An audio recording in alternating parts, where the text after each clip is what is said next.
joining us here at First United Methodist Church of Baton Rouge. We are excited that you are going to join us for the story of Paul, a really awesome story about someone realizing that they're going the wrong way. And so we've got Charlotte here who's going to help us with the story. Charlotte, thanks for being here. No problem. Sweet. And she's going to be reading a lot of the story. But first, I get to hear about the time that you were lost. So what happened? So I was like 4 or 5, I think, and me, Rebecca, and my dad went to the mall, and we went inside a clothes store, and me and Rebecca were playing hide and go seek in the clothes racks, and so I was hiding in one, but I didn't know it, but the clothes covered my feet, so they couldn't see me. And after like 3 minutes, I realized that they weren't able to find me, and I got out. I looked around, and I didn't see them, so the first thing that came into my mind was go get help. So I went up to the, I found someone that worked there, and I said, I can't find my dad or sister. And they got on the announcements and asked for them to come to the counter, and I was able to find them. Oh my gosh, I feel like every kid goes through that. That happened to my sister one time in a mall. I feel like every kid has that moment where they're like, yeah, I hid in the clothes rack, and then they left me. So that is insane. Wow. So what was that? What was it like? Like, what did you feel like when you realized? I mean, that was a quick moment. You're like, wow, they're gone and nobody's here. Well, I thought all these questions came into mind, like, what if they left the store thinking I already went out? What if I can't find them and they're somewhere across the mall, or I never get to find them? Never. They're gone. I'm sure they wouldn't have left the mall without you, though. Or like, Maybe. What if they realized they thought I was with them, but I wasn't? Yep. So they had another kid who looked just like you. Yeah. And they took that kid home. Yeah. Wow, that'd be... Huh. Yeah, so I bet you have one of those stories. I bet you've been lost before, or maybe you were going the wrong way and you realized, man, I'm going the absolute opposite direction of the way I'm supposed to go. But what happens when you realize you're going the wrong way in life? Right? And many of you go to church and you follow Jesus, and that's why you're watching this video, but what if you have a friend who suddenly realizes, I'm not heading in the direction that I'm supposed to go? Our Bible story today probably has one of the greatest stories of someone who realized he was going the wrong way in life. So a couple of weeks ago, we talked about Stephen, right? You know the story of Stephen? You've heard of him before? Yes. So here's the crazy thing about Stephen, and this is something that I only discovered maybe a few years ago. The story of Stephen, it says that the guys who were stoning Stephen, right, they took off their coats and they laid it at the feet of this guy because they wanted his approval, right? That guy was Saul. And Saul said, yeah, this is good. He follows Jesus. We don't like following Jesus. And so I approve of this stoning, right? Yeah. And so Saul was making it his personal mission to make the life of those who follow Jesus miserable, right? And that's kind of where we pick up in the story today. So now you can, I think it says to read, verses 1 through 2.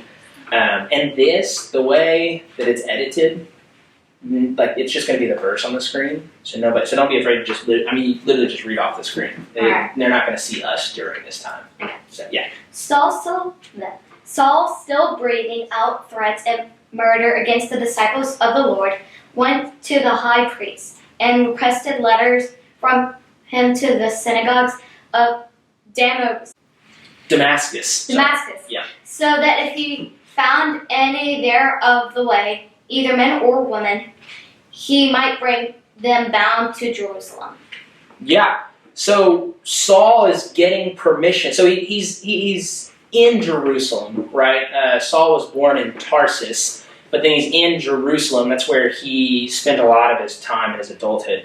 He was getting permission to kind of branch out his persecution, right? Like he was saying, I've kind of locked up all the Christians in Jerusalem, and I really want to go bigger than that. I want to lock up more Christians because he felt like it was the right thing.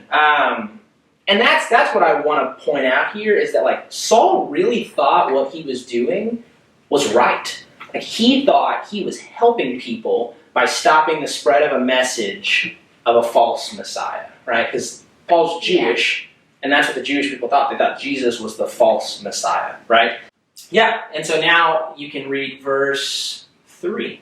Yeah. As he went, he drew near Damascus.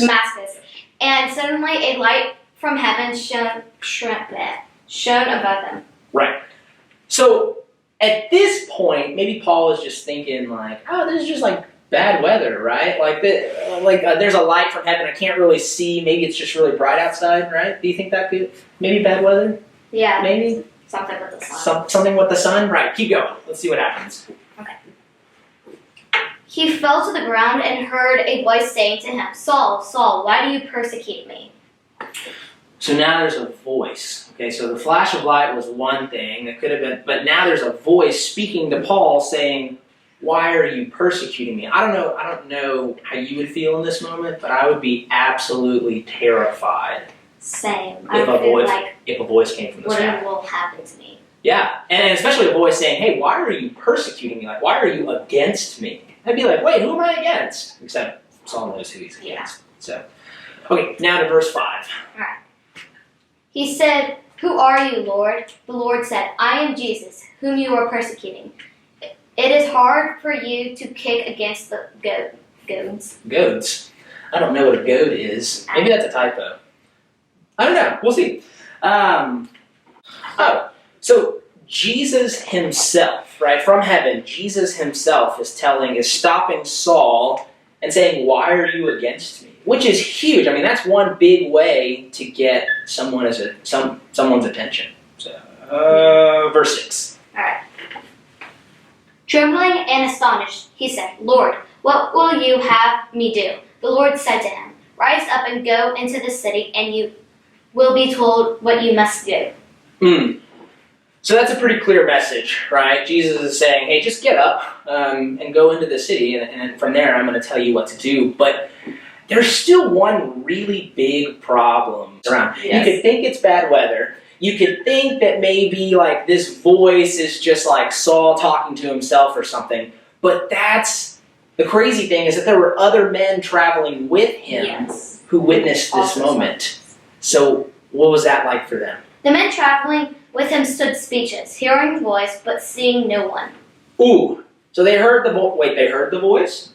Yes, but they couldn't see anyone. Just like Saul, couldn't see anything, but everyone heard it. Yes, but there was still one big problem. Like, he had these simple instructions, but it really wasn't that simple. So now 8 and 9. All right. Saul rose up from the ground, and when his eyes were opened, he saw nothing. So they led him by the hand and brought him into Damascus. For 3 days he was without sight and neither ate nor drank. So after seeing Jesus, or after hearing Jesus, now Paul can't see at all. And now what he came to Damascus to do, he's actually going to do the exact opposite. He came to Damascus to persecute Christians. Now he's going to go to Damascus to share the message of Jesus with everyone. Imagine if Charlotte had just stayed in the clothes rack, right? Like, imagine if she had realized she was lost, but did nothing about it. That would do nothing to fix the actual problem, right? You would have just stayed there and you would have stayed lost, right? I think the same goes for Paul. If he would have just stayed on the road to Damascus, listened to Jesus, blinded, and then would have said, you know what, that didn't really convince me enough, I'm going to still go to Damascus and persecute some Christians, right? I think that's a lot of what it tells us in life, right? There's a lot of times where God's trying to get our attention. Maybe it's kind of him saying, you know, psst, like, you're going the wrong way. Like, you need to go this way. And God can speak to us through different people. We've learned that all these past few weeks.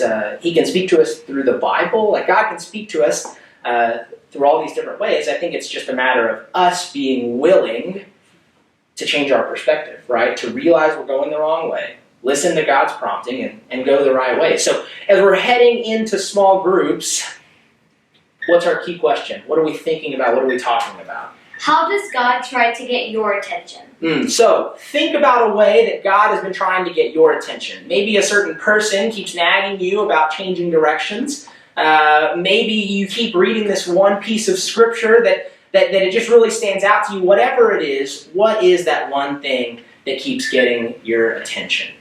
Hey, thanks for watching. We hope God spoke to you in some way, and we hope that throughout this next week that you start to listen for ways that God is trying to change your direction. And if you haven't signed up for Mission Day Camp, it's not too late to do so. All 4th and 5th graders can do it. It'll start tomorrow and go Monday through Friday.